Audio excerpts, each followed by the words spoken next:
Legend of Zelda. A franchise so recognizable that if you're into gaming, even in the slightest, you know about Zelda. Even if you've never picked up a controller in your life, you've most likely heard about Zelda at one point or another. Now, little interesting thing about me is I didn't really get into Zelda until I was in my late teens. A few years ago, I went through the original Legend of Zelda on the NES. Great game. Absolutely loved it.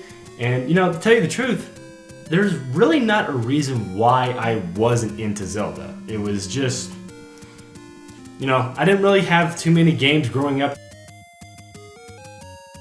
The only game I had in the Zelda series was Ocarina of Time. And I just never paid too much attention to the series until I was older. By the time I was older, I had a job, I was able to buy them, I was able to play them, and I was able to really sit down and enjoy them. Really quickly, I'm going to put all of the Zelda games that I've played here on screen. And I've only beaten 2 of these. I've beaten the original, and I've beaten Zelda Twilight Princess, which is my favorite Zelda. One day I will review this game. I haven't played every game in the Zelda franchise, but I've played a lot of them. And one game in particular that I really wanted to sit down and play was actually one that probably most people would have just skipped. That game being Zelda 2: The Adventure of Link, the sequel to the original game on the NES. Originally released in 1987 in Japan, it eventually made its way to the Nintendo Entertainment System in 1988. This is considered the black sheep of the Zelda franchise, which in many ways I can agree with, and in many ways I don't think it's deserving of that title. Now, before we actually go into the gameplay, I want to mention something that I don't know if many people have thought of.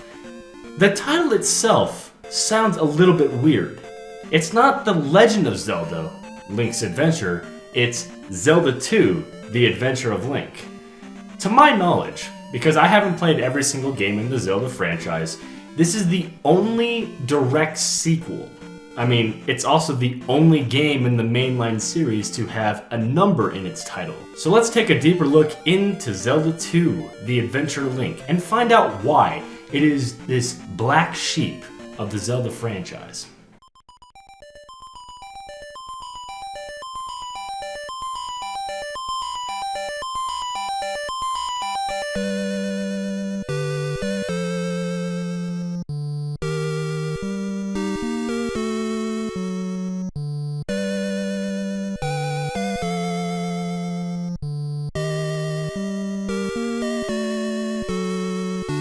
The first thing I want to really dive into is the opening. And I won't lie, I actually prefer how the original Zelda opens instead of this one.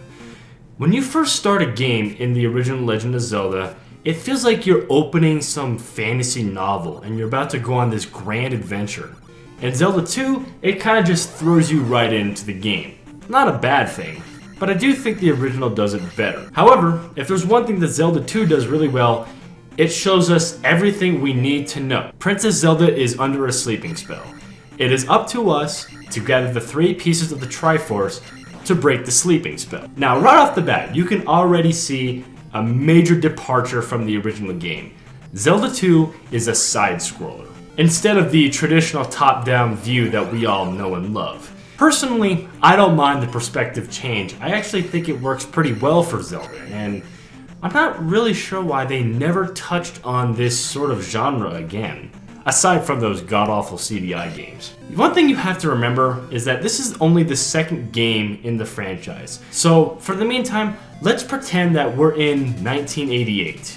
We're a kid in the United States and we just bought Zelda 2. This is only the second Zelda game, so the formula wasn't exactly established. Also, if you really look back at video games, I would argue that developers weren't exactly sure on what people wanted from a sequel. Nowadays, we all know what we want from a sequel. We want it to take what was great about the original and build upon it. If you look back at this sort of era with games like Castlevania 2, Zelda 2, and the American version of Mario 2, they were all very different from the first games in their series.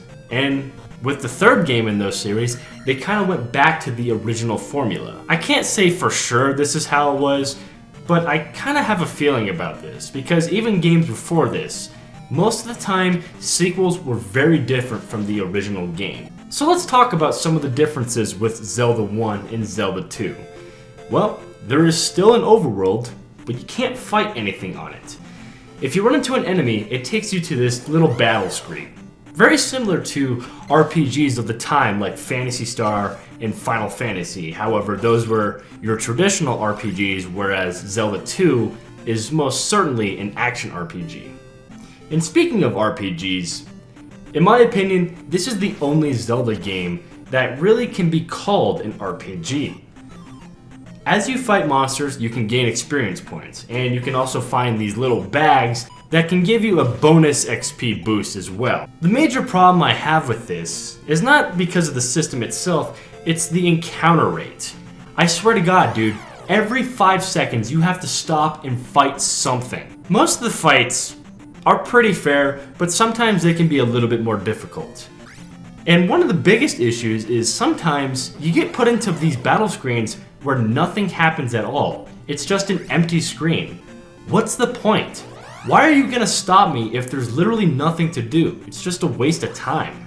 If you look around on the internet, some people say that all the Zelda games are RPGs, which personally I disagree with.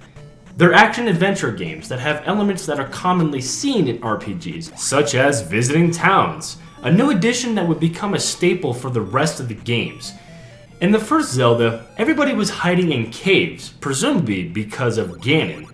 However, since we killed him, Hyrule feels more like a real kingdom. The whole world feels more alive with people walking around that you can talk to. But just because you can talk to them doesn't necessarily mean they are all that useful. In fact, when I was playing through Zelda 2, I found out that a lot of the townsfolk are just useless. Often they'll just say nothing, say they can't help me, or most famous is the dude that says, "I am error." However, due to games of this age, and something that was just pretty common at the time, was the translations weren't exactly that great. You have to remember, this was the late 80s. Translating Japanese to English really wasn't easy as it was even nowadays, and it's still hard nowadays.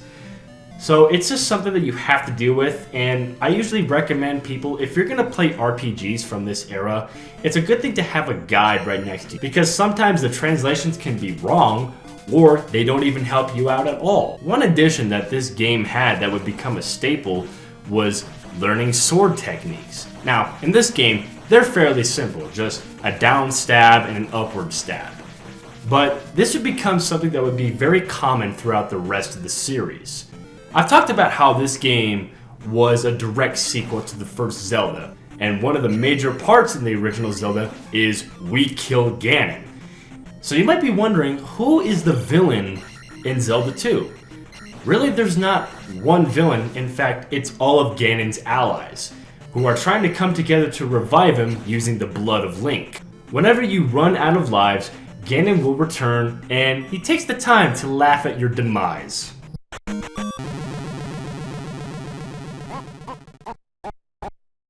That's another difference from the original. This game uses lives, which I absolutely fucking hate.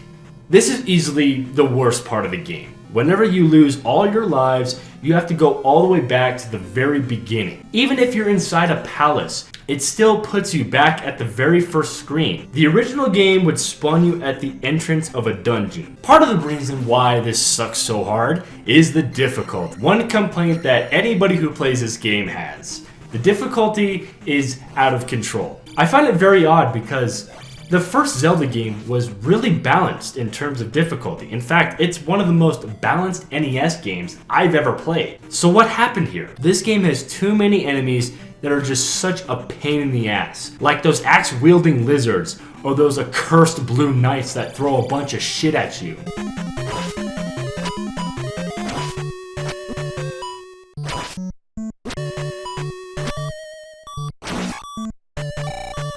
Could the enemies get even worse in this game?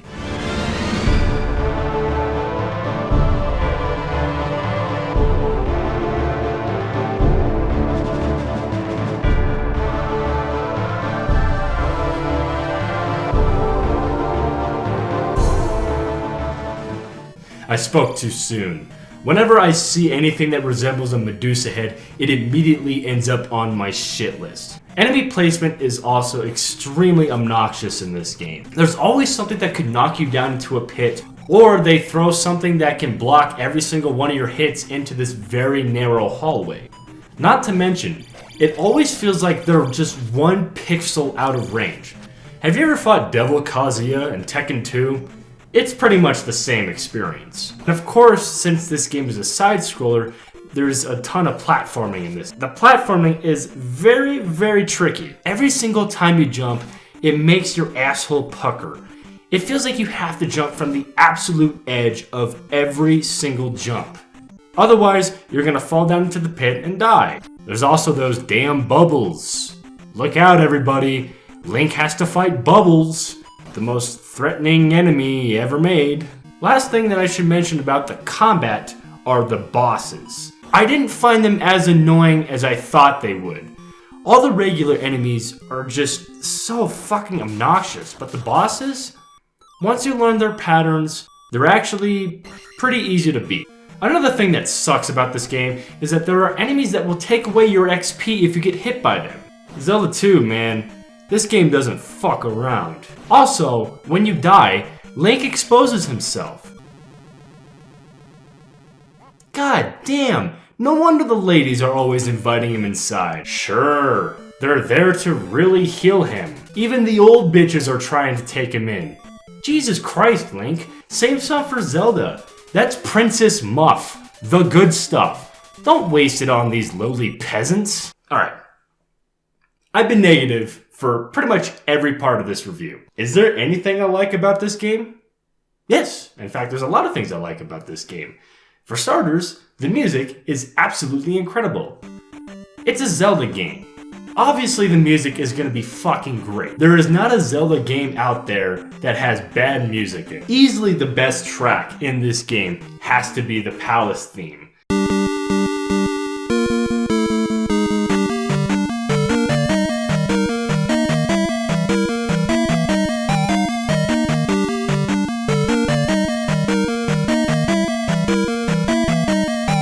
I first heard this track in Super Smash Bros. Melee when I was growing up. Other great tracks are the overworld theme, the battle theme, just everything.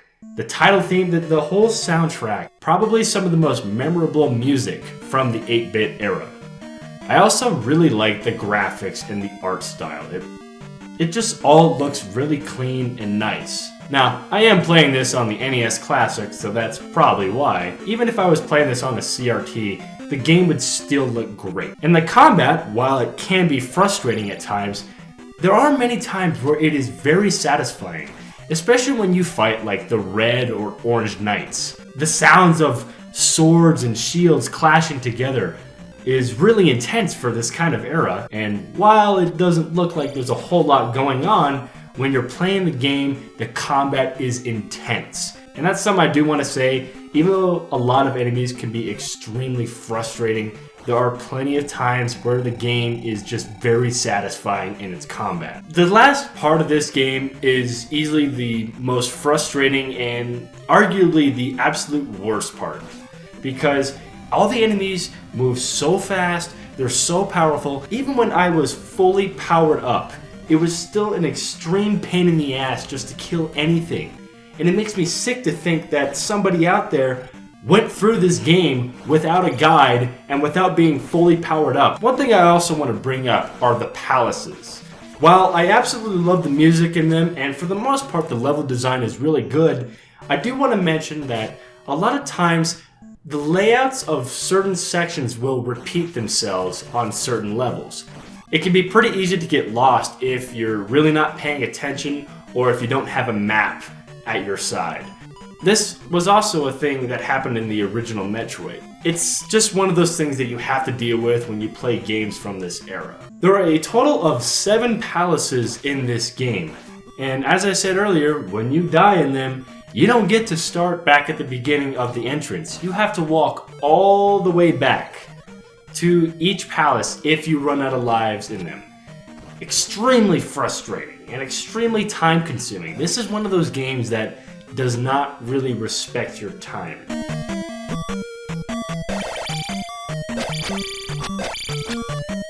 I couldn't tell you how often I heard this fucking beeping. It was constant. Throughout the entire fucking game, I heard this beeping.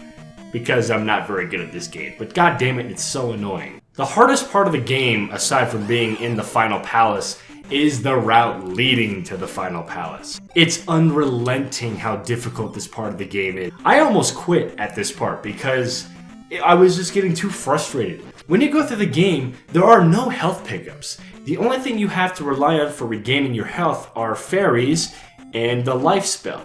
Now, if you get enough magic, you can use the life spell 2 times with a full magic meter. But how often are you gonna have a full magic meter?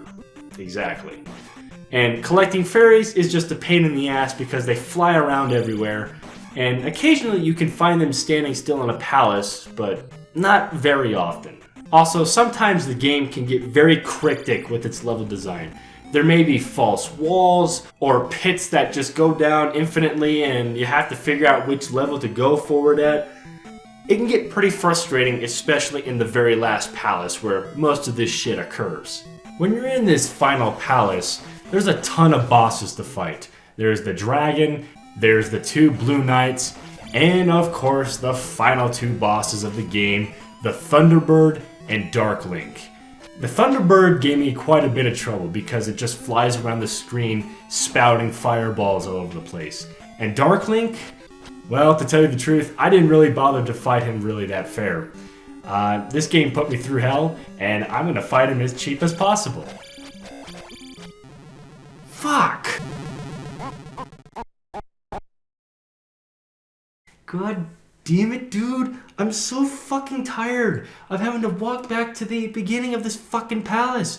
Why the hell can't I just start me at the beginning of this palace? Are you fucking kidding me? Why couldn't it start me at the beginning of every other palace that I died at? I mean, I'll take this. Hell yeah, I don't want to walk back to this shit. But why is it this palace is the one that starts me at the beginning, and not every other one? Oh well, fight the Thunderbird again, and eventually fight Dark Link.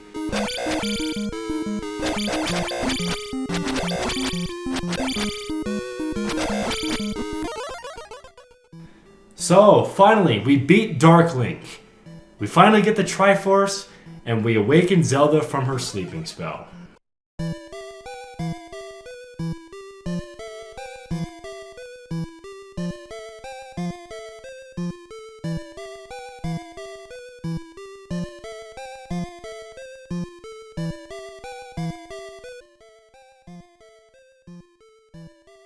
I really wanted to love this game.